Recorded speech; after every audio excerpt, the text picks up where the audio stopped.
जूते पॉलिश करने वाला लड़का जो बना दुनिया का महान फुटबॉलर, एडसन की जिंदगी की सच्ची कहानी जो आपके अंदर हिम्मत और आत्मविश्वास भर देगी।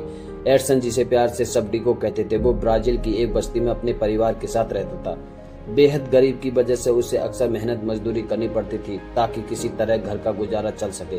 इसलिए वह अक्सर लोगों के जूते पॉलिश किया करता था। उसके पिता साफ सफाई का काम करते थे और उसकी माँ लोगों के घरों में झाड़ू पोछा करती थी, जो बड़ी मुश्किल से अपने 3 बच्चों को पाल रहे थे। डिको को फुटबॉल खेलने का काफी शौक था, इसलिए वह जल्दी से अपने जूते पॉलिश करके अपने दोस्तों के साथ खेलने के लिए चला जाता था। बस्ती के बच्चों के पास खेलने के लिए फुटबॉल नहीं था, इसलिए वह कुछ कपड़ों को एक जुराब में भरकर उसकी गेंद बनाकर खेलते थे। वह गेंद को घरों के ऊपर से उछालते और उसे जमीन से टच नहीं होने देते थे, जो इस खेल को और भी इंटरेस्टिंग बना देता था। ताकि डिको ने फुटबॉल की कोई ट्रेनिंग नहीं ली थी, पर फिर भी वह काफ़ी अच्छा फुटबॉल खेलता था। फुटबॉल खेलने की वजह से उनके कपड़े गंदे हो जाते थे। इसी वजह से डिको को और उसके छोटे भाई को अपनी माँ से डांट पड़ती थी, क्योंकि उसकी माँ को फुटबॉल पसंद नहीं था। 1950 में ब्राजील और यूरोप के बीच फीफा वर्ल्ड कप का फाइनल मैच था और एक रेस्टोरेंट में कुछ लोग उस मैच की कमेंट्री सुन रहे थे, जिससे डिको के पिता भी बैठे थे। बस्ती के बच्चे भी उस रेस्टोरेंट की छत पर चढ़कर उस मैच की कमेंट्री सुन रहे थे। सबको ब्राजील की टीम से बहुत उम्मीद थी और सब ब्राजील की जीत के लिए दुआ कर रहे थे, पर बदकिस्मती से ब्राजील वह गेम हार जाता है और डिको के पिता दुखी होकर रोने लगते हैं और अपने पिता को रोता हुआ देखकर डिको भी रोने लगता है। बच्चे भी उस टूर्नामेंट में हिस्सा लेते हैं।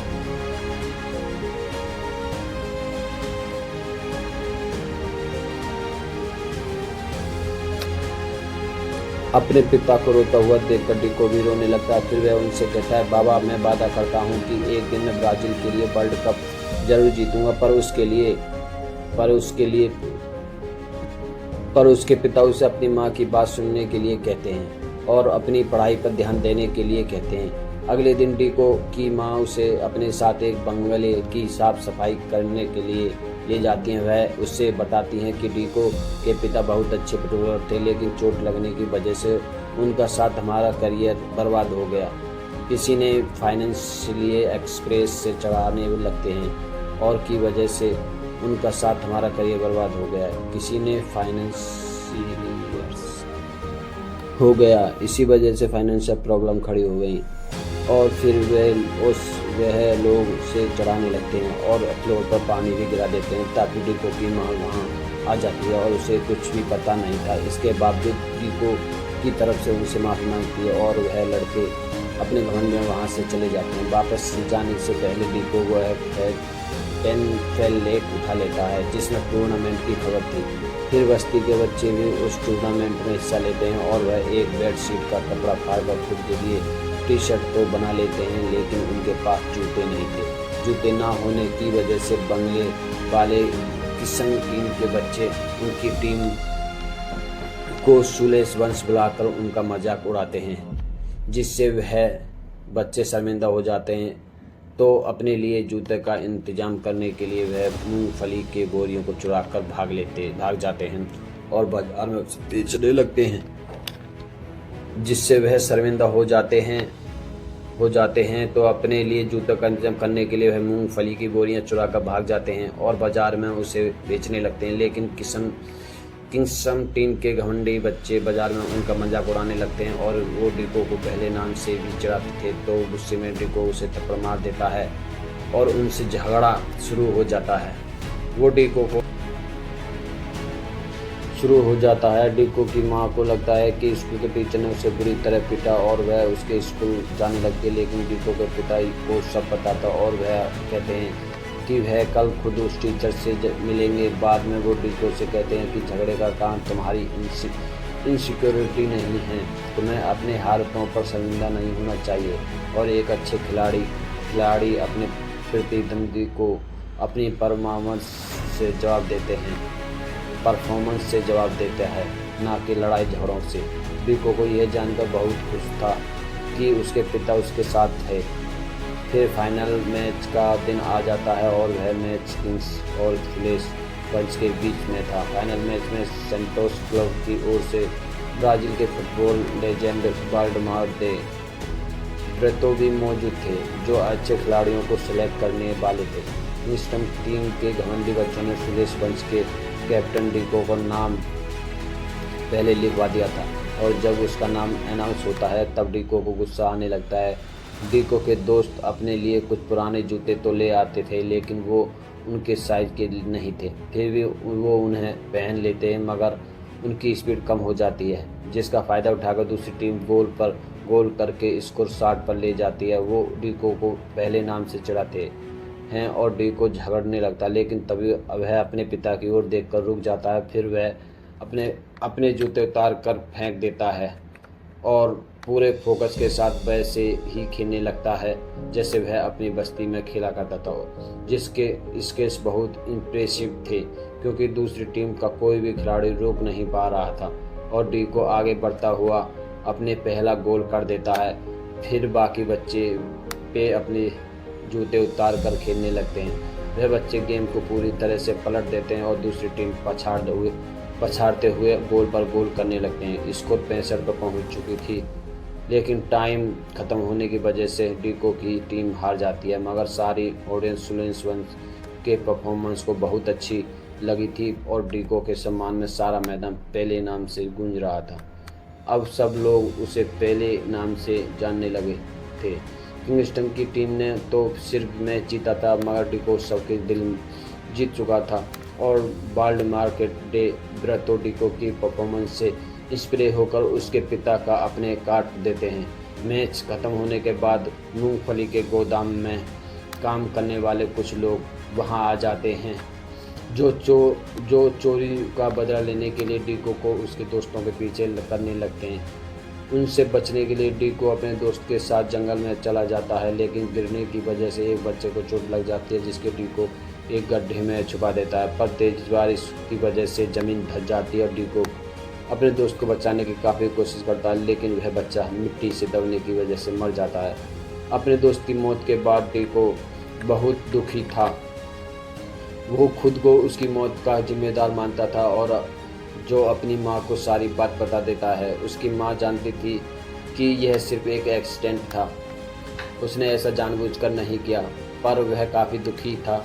वो कहता था कि अब मैं एक अच्छे बच्चे की तरह फुटबॉल छोड़कर सिर्फ पढ़ाई पर ध्यान दूंगा। अगले दिन स्कूल के बाद डिको के पिता उसे अपने साथ काम पर ले जाते हैं, जहां हॉस्पिटल में वह साफ सफाई का काम करते था।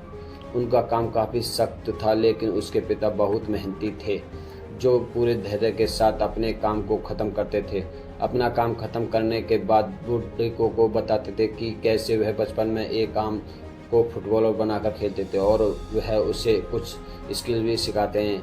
लेकिन डिको अपने पिता की बात को इग्नोर कर देता है। वह बस्ती में फुटबॉल खेलते हुए बच्चे को अपने इग्नोर कर देता है, क्योंकि वह अभी तक खुद को एक एक्सीडेंट का दोषी मानता था। लेकिन धीरे धीरे उसके पिता की मेहनत का असर होने लगता है और वह अपने पिता की तरह प्रैक्टिस करने लगता है।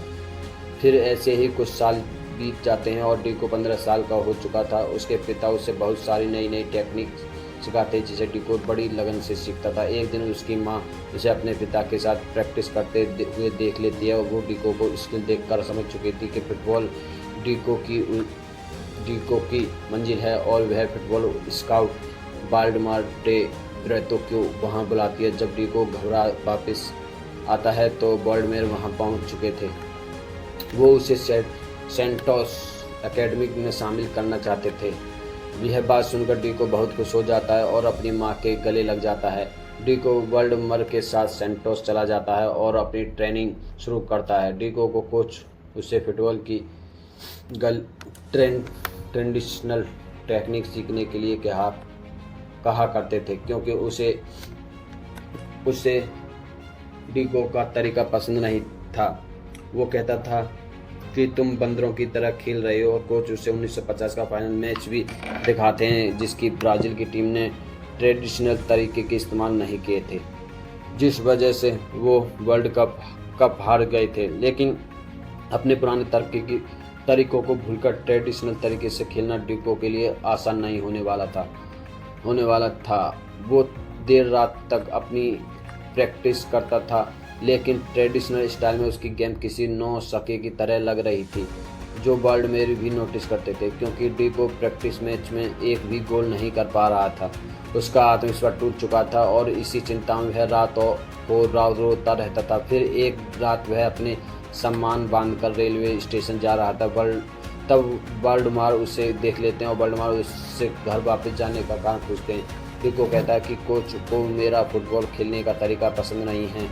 दूसरों लड़के मुझे बेहतर, इसलिए मेरी स्किल्स होना मुश्किल है।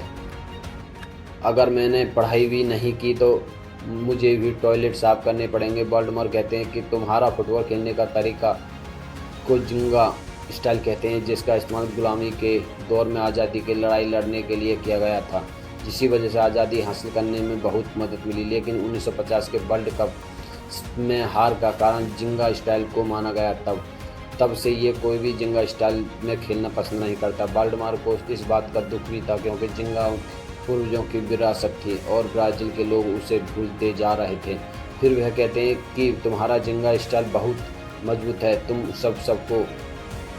उन सबको जिंगा स्टाइल की ताकत दिखा दो जो इसे हार का कारण मानते हैं, या फिर किसी कार्य की तरह अपने घर वापस चले जाओ। वाल्डेमार की बात सुनकर डीको अकेडमी वापस चला जाता है और अगले दिन डीको फुटबॉल खेलने रहा था, लेकिन वह पास मिस कर देता है और अपनी टीम की खिलाड़ी को टकरा जाता है। तब वाल्डेमार को देखकर अपने पिता द्वारा सिखाई टेक्निक दे जिंगा स्टाइल की उसे याद आ जाती है। फिर वो अपने जिंगा स्टाइल में खेलते हुए गोल पोस्ट की ओर बढ़ने लगता है और वह फुटबॉल को हवा में उछाल कर अपना पहला और बेहतरीन गोल कर देता है। उसका यह स्टाइल देखकर कोच उसे अपने पास बुलाता और डीको उससे माफ़ी मांगता है, लेकिन कोच को यह स्टाइल अच्छा लगता है और वह कहता है कि ऐसा फिर से करो। वो उस मैच में लगातार 4 गोल कर देता है, जिसकी खबर अखबार में भी छपने लगती है। अब वह मशहूर होने लगता है और उसके प्रमोशन जूनियर टीम में भी हो चुकी होती है। जूनियर टीम में भी डीको की बेहतरीन परफॉर्मेंस को देखकर उसकी पॉपुलर बढ़ने लगती है और एक दिन उसे पता चलता है कि उसे जूनियर टीम से सीधा प्रो टीम में सिलेक्ट कर लिया गया है। सिर्फ 15 साल की उम्र में डीको को प्रो टीम में खेलने लगा था, जिससे खूब प्यार मिल रहा था। एक दिन डीको अपनी फैमिली से मिलने जाता है। वहाँ अपने पिता को फुटबॉल की कमेंट्री सुनने के लिए रेडियो गिफ्ट कर देता है और अगले दिन जब है उस रेडियो पर वर्ल्ड कप के लिए नेशनल टीम सिलेक्शन के बारे में सुन रहे थे, तब उन्हें पता चलता है कि 16 साल के एडसन यानी डीको को भी टीम में सिलेक्ट कर लिया गया है। उसके पिता बहुत खुश थे। फिर भी उसके पिता उसे बताते हैं कि जिंगा स्टाइल में फुटबॉल खेला करते थे, लेकिन एक मैच में डाउट और इनसिक्योरिटी की वजह से वो शॉट नहीं मार पाए और उन्हें इंजरी हो गई, जिसके बाद उनका करियर ख़त्म हो गया। वो डीको को कहते हैं कि डाउट और इनसिक्योरिटी की जिंगा स्टाइल में कोई जगह नहीं है। वो उसे पेले नाम की टी-शर्ट दिखाते हैं और कहते हैं कि जब लोग तुम्हें नीचे दिखाने की कोशिश करेंगे और तुम्हारे खेलने के तरीके को सवाल उठाएंगे, तब तुम्हें खुद पर पूरा भरोसा होना चाहिए, किसी तरह का डाउट इनसिक्योरिटी का शर्मिंदा नहीं। इसके बाद डीको अपनी नेशनल टीम से मिलता है और जो काफ़ी फ्रेंडली थे, लेकिन वहाँ वह बंगले वाला लड़का जो एल्डफिनट भी था और डीको का उसके साथ कंपटीशन था, क्योंकि कोच उन दोनों में से किसी एक का सिलेक्शन करने वाला था। जॉर्ज को अपने इटालियन बैकग्राउंड और अपने फुटबॉल के ट्रेडिशनल स्टाइल पर काफ़ी घमंड था, जो माइक पर डीको और बाकी खिलाड़ियों का मजाक उड़ाता था। क्योंकि वो जिंगा स्टाइल से खेलते थे, उसकी वजह से रिपोर्टर्स जिंगा स्टाइल पर सवाल उठाते थे, पर कोच कहता था कि हम ट्रेडिशनल स्टाइल में ही खेलेंगे, क्योंकि हम जिंगा के कई वजह से 1950 में हार गए थे। पर अपने ही देश में वह खिलाड़ी खुद का पिछड़ा हुआ महसूस कर रहे थे, क्योंकि कोच दूसरे खिलाड़ियों को उनसे ज़्यादा सिविलाइज्ड मानता था। फिर कोच डीको से कहता है कि मैं ब्राज़ील के प्रेसिडेंट से वादा किया था है कि हम जिंगा स्टाइल से खेलेंगे, की गलती दोबारा नहीं करेंगे। फिर वो उस पर चिल्लाते हुए कहता है, सेंटोस में जिंगा स्टाइल तुम्हारे लिए काम कर गया था, लेकिन इंटरनेशनल मैच में जिंगा स्टाइल बिल्कुल भी काम नहीं चलेगा, क्योंकि वह जिंगा को जंगलिया का स्टाइल मानते थे। डीको बाकी प्लेयर्स के साथ ट्रेडिशनल यूनियन चलेगा, क्योंकि वह जिंगा को जंगलिया का स्टाइल मानते था। डीको काफ़ी प्लेयर्स के साथ ट्रेडिशनल यूरोपियन वे में प्रैक्टिस करने लगता है, लेकिन ट्रेडिशनल वे में उसकी परफॉर्मेंस कुछ खास नहीं थी। फिर एक दिन मैच के दौरान कोच प्लेइंग 11 की सिलेक्शन करने लगता था। तब डिको को जोश के साथ कंपटीशन हो जाता है। जोश ट्रेडिशनल स्टाइल में काफ़ी तेज था, जो बड़े आराम से डिको को बीट कर देता था। बदले में डिको अपने जिंगा स्टाइल में खेलने लगता था, लेकिन उसके घुटने चोट लग जाती थी। फिर डिको फ़ोन पर अपनी माँ से माफ़ी मांगता है और वे कहता है कि मुझे माफ़ कीजिए, आपकी बात सुननी चाहिए थी। उससे डर था कि कहीं उससे भी अपने पिता की तरह टॉयलेट साफ ना करना पड़े। उस पर उसकी माँ कहती है कि यह सिर्फ तुम्हारा नहीं बल्कि हम सबका फैसला था और यह बिल्कुल सही था, हम सब तुम्हारे साथ हैं। फिर उसका चेकअप करने के बाद डॉक्टर बताता है कि वह उस सीजन में खेल नहीं पाएगा, लेकिन वह डिको को रिप्लेस नहीं किया जा सकता क्योंकि बहुत देर हो चुकी थी। तभी रेडियो पर न्यूज़ आती है जिसमें वह कहते हैं कि ब्राज़ील के प्लेयर्स अभी भी अपनी गलतियों को सीख नहीं, क्योंकि जिंगा की वजह से उनके एक प्लेयर को चोट लग चुकी है। इस खबर से कोच और काफ़ी प्लेयर डिको से नाराज़ थे। फिर 1958 का वर्ल्ड कप शुरू हो जाता है। डिको टीवो पर हर मैच को ध्यान से देखता है और अपने घुटने की जल्दी ठीक करने की हर संभव कोशिश करता है। ब्राज़ील की टीम शुरुआत में अपने कुछ मैचेस जीत जाती है, लेकिन उनके एक मैच में काफ़ी खतरनाक होता है जिसमें ब्राज़ील की टीम के मेन प्लेयर्स घायल हो जाते हैं और जॉर्ज एल्टफिनी भी घायल हो जाता है। अब कोच के पास कोई ऑप्शन नहीं, इसलिए उन्होंने डिको को खेलने की